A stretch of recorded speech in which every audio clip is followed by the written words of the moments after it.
Am I the a-hole for encouraging my mom not to take care of my dad's affair child if she did not want to? My dad cheated on my mom for years. During his affair, he let me down many times too. He'd planned stuff with me, and if his affair partner was in town or available, he dropped me without a word. So when the truth came out, I was mad as hell with him. My younger sister was more forgiving though, and continued to have a relationship with him. The affair was revealed because the mistress was pregnant, but she lost that baby. They ended up getting married, and 2 years ago had a child together whom I never met. A few months ago, they both died in a car crash that claimed 5 people's lives. A social worker contacted me and my sister to see if one of us would take her in. We were left until last because they wanted other bio-relatives first, but none of them wanted her.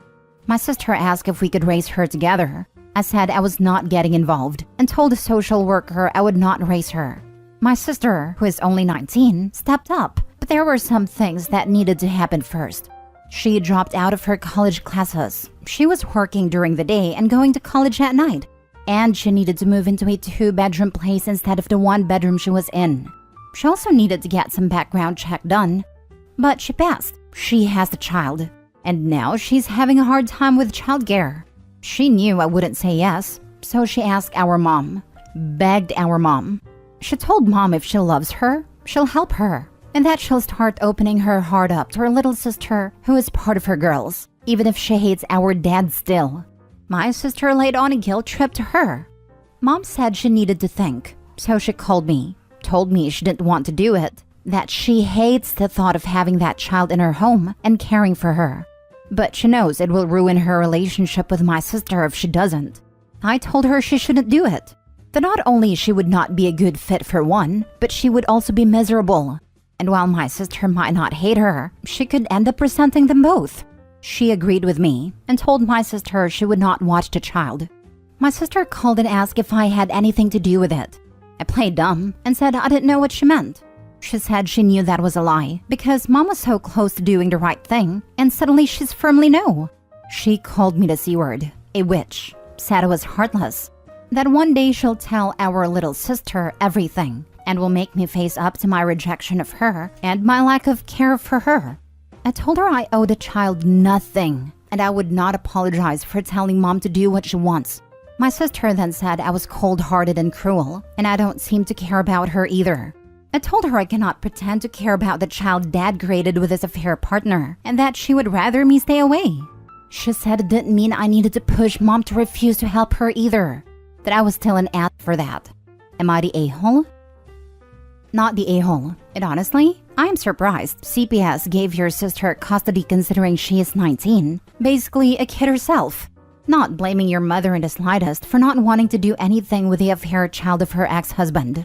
Your sister is the one to blame for taking on a kid she wasn't financially ready for. I think they just did everything to keep her with a blood relative. Plus, my sister was willing to fight to take her. If your sister was willing to fight to take her, then she should have been prepared financially and had a proper education to fund having a child. She felt morally obligated to take in your late father's child. Maybe this is her way of still being with her dad? It might be selfish of her to do that, but I don't know. All I know is she took on the responsibility and is now asking your mother for help who did not sign up for this at all. Not the a-hole. You and your mother made a decision that you would not care for the child. Your sister is angry because she assumed that she'd be able to get someone to help her, but she can't. I don't envy her position at all. She's essentially a single mom at 19. And I feel bad for the kid, who needs stability and safety and unconditional love. But she doesn't get to decide right from wrong for you and your mother. And she certainly doesn't get to manipulate your mother into caring for the living representation of your father's betrayal.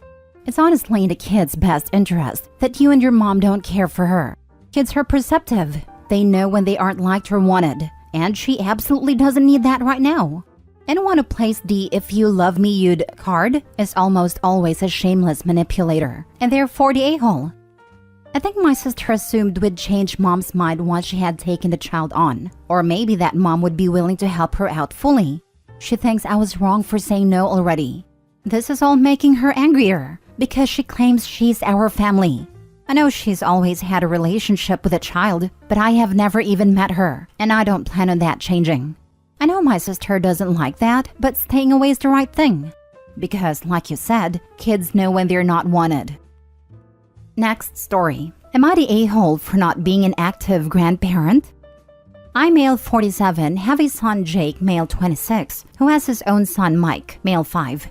Jake's mother and I only had a short-term relationship, and it was an accidental pregnancy.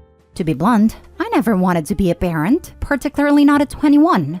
However, Jake's mother did, and it wasn't my decision. Although we have always kept the peace, things have always been icy between us due to that. However, I always tried to do right by Jake. I would have him over other weekend and for a month during the summer. Would do my best to deliver on anything he asked of me. Treated him kindly and tried to be a good father.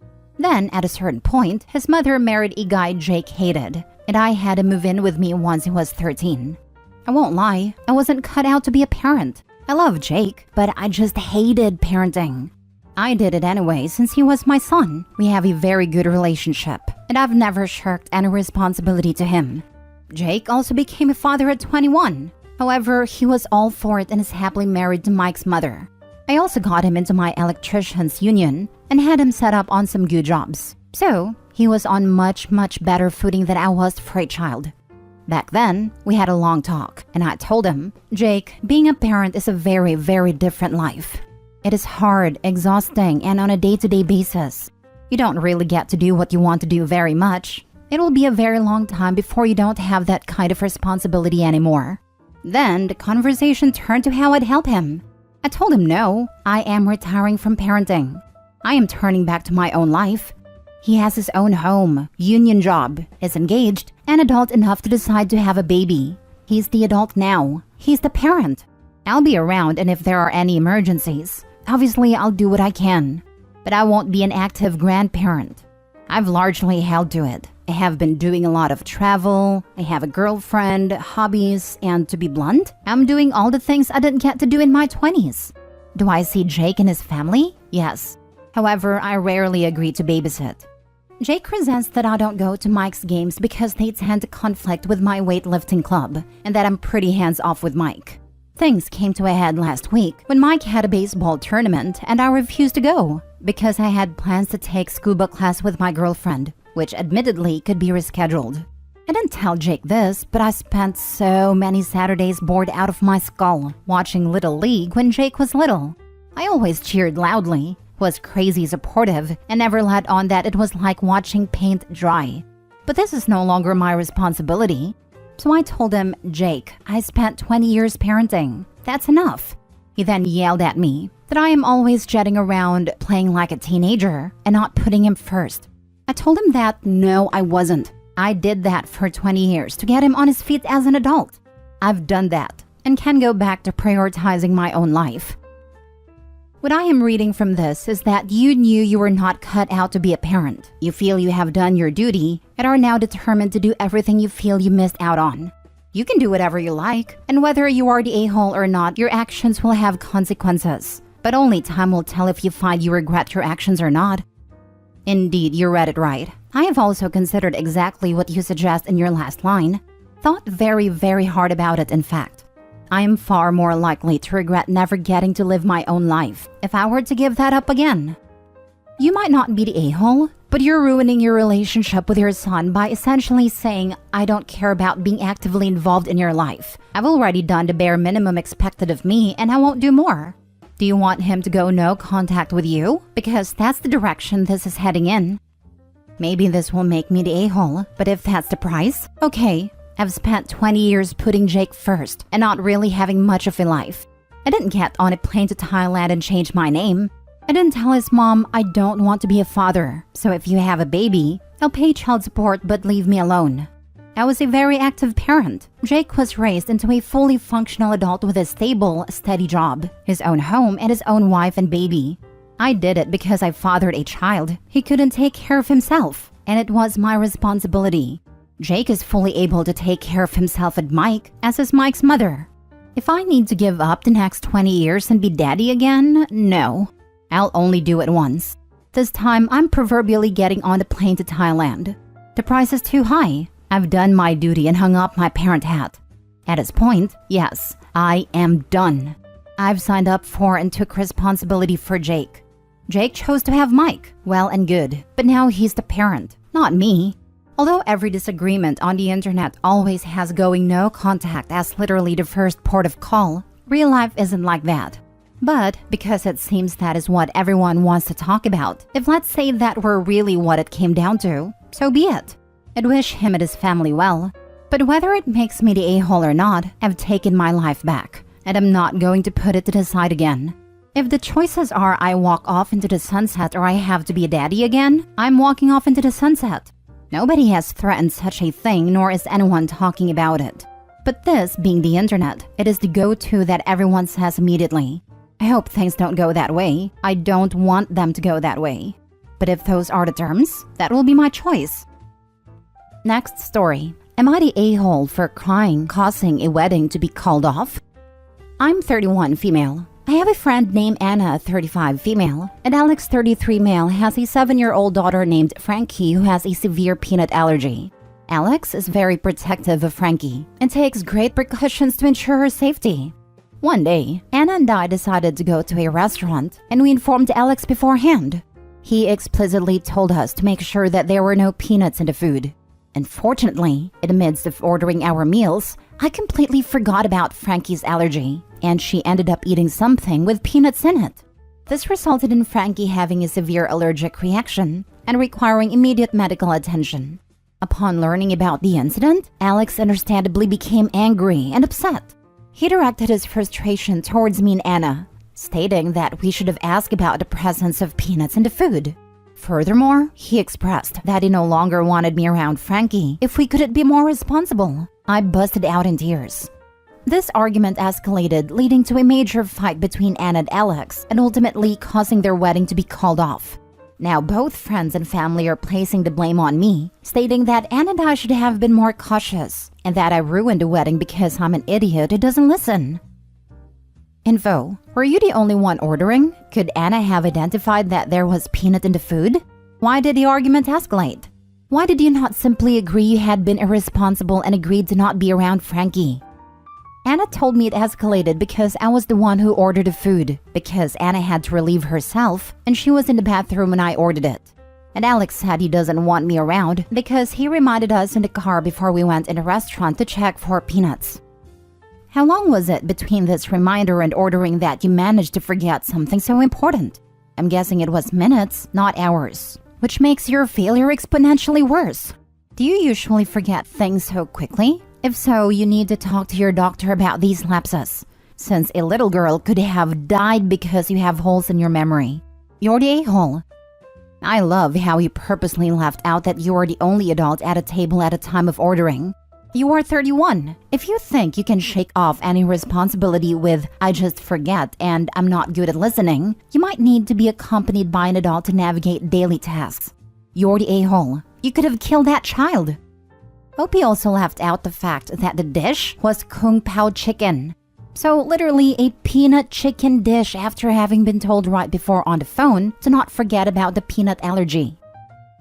Last story. Am I the a-hole for telling my sister's friend I'm married after being widowed for 20 plus years? I lost my wife, Lana, 20 years ago after the birth of our son. Lana and I were childhood sweethearts who saw ourselves growing old together. She was my everything, but during her pregnancy they discovered she had cancer. And because she was already terminal, she dedicated the final months of her life to giving birth to a healthy son and making sure he and I would be okay. She died hours after he was born. The pregnancy, as well as the delivery, C-section, weakened her significantly, only living long enough to get one photo with him. It was such a painful time, and I always knew I would consider myself married until I pass away as well. This was difficult for my family to understand. I was 26. They felt I was young enough to bounce back fast and remarry and continue life with a new family and new love. But that never held any interest for me. I've never taken off my wedding ring. I've been asked out over the years and I always say no. And if pushed, that I am married, and people rarely ask questions.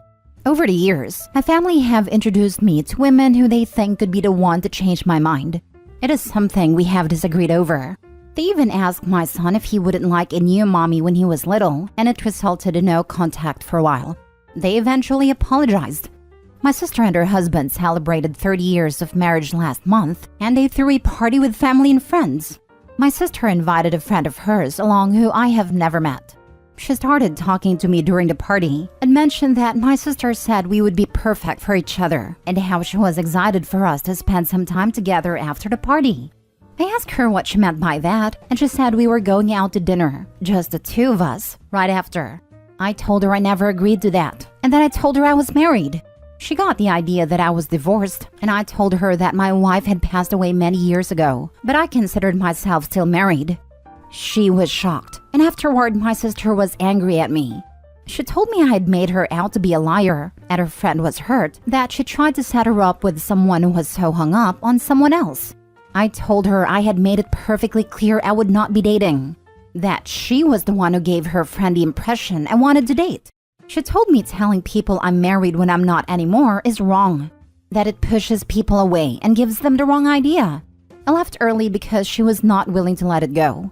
Afterward, my brother-in-law said my sister meant well and that I have to understand where the concern comes from, because even though I found my own happiness, it's not the way my family wanted me to, and they worry even more now that my son's in college.